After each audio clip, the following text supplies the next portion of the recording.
ये एक छोटी सी कहानी है। एक बार गौतम बुद्ध के पास एक स्त्री अपने बच्चे को लेकर रोती हुई आती है और उनसे कहती है कि प्रभु, मैं आपके पास बड़ी आशा लेकर आई हूँ। मैं जानती हूँ कि आपके लिए सब कुछ संभव है और आप परम ज्ञानी हैं। कृपया आप मेरे मृत बच्चे को जीवित कर दीजिए। मैं आपका ये उपकार कभी नहीं भूलूंगी। उस स्त्री को बुद्ध के पास उन लोगों ने भेजा था जो बुद्ध से ईर्ष्या करते थे। उनका उद्देश्य था कि बुद्ध सभी की नजरों में नीचे गिर जाए। उस स्त्री के पुत्र की मृत्यु वास्तव में हुई थी, परंतु वो ये नहीं जानती थी कि उसका और उसके मृत पुत्र का इस्तेमाल बुद्ध को नीचा दिखाने के लिए किया जा रहा था। उसे तो बस ये बताया गया था कि बुद्ध सच में उसके पुत्र को जीवित कर सकते हैं। वो स्त्री कहती है, कहिए ना प्रभु, आप मेरे पुत्र को जीवित कर देंगे ना? वहां उपस्थित सभी लोग बुद्ध के उत्तर का इंतजार कर रहे होते हैं। बुद्ध कहते हैं, हाँ, मैं तुम्हारे पुत्र को जीवित कर सकता हूँ। बुद्ध की बात सुनकर वहां उपस्थित सभी लोग बहुत चौंक जाते हैं, लेकिन वो स्त्री बहुत प्रसन्न हो जाती है। बुद्ध कहते हैं, परंतु तुम्हें मेरा एक कार्य करना होगा।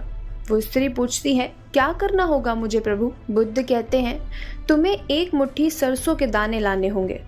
वो स्त्री कहती है, मैं अभी लेकर आती हूँ प्रभु। बुद्ध कहते हैं, परंतु ध्यान रहे, दाने ऐसे घर से लाने हैं जहाँ कभी किसी की मृत्यु ना हुई हो। वो स्त्री उसी क्षण सरसों के दाने लेने के लिए अपने गांव में चली जाती है। वो अपने गांव के हर एक घर में जाकर पूछती है। उसे सरसों के दाने तो हर घर में मिल जाते हैं, परंतु उसे ऐसा कोई घर नहीं मिलता जिसमें आज तक कभी किसी की मृत्यु ना हुई हो। वो स्त्री समझ जाती है कि मृत्यु जीवन का एक ऐसा सत्य है जिसे कोई नहीं बदल सकता। वो स्त्री बुद्ध के पास वापस आती है और कहती है कि मैं इस बात को कहीं ना कहीं जानती तो थी, परंतु स्वीकारना नहीं चाहती थी। आपने बिना कुछ कहे ही मुझे इस सत्य से अवगत करा दिया।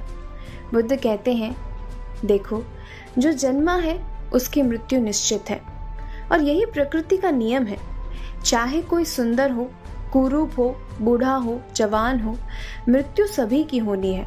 बुद्ध कहते हैं, ये संसार जिसे हम यथार्थ मानते हैं, ये दुख और पीड़ा, ये सब क्षणभंगुर खेल है। जो जन्मा है उसकी मृत्यु निश्चित है। वो औरत बुद्ध को प्रणाम करके वहां से चली जाती है। तो इस कहानी ने हमें भी एक सत्य से अवगत कराया है जिसे हम सब लोग जानते हैं कि एक दिन सबकी मृत्यु हो जाएगी, पर पता नहीं क्यों हमें ऐसा लगता है कि मृत्यु दूसरे की होगी। हम कभी ये नहीं सोचते कि हमारे किसी अपने की मृत्यु भी हो सकती है, हमारी मृत्यु भी हो सकती है, जो एक सत्य है और एक ना एक दिन सबके साथ ये होना है। तो मिलते हैं ऐसे ही और भी नई कहानियों के साथ, ज्ञान भरी बातों के साथ। तब तक के लिए जीवन की इस खूबसूरत किताब को पढ़ना जारी रखिएगा।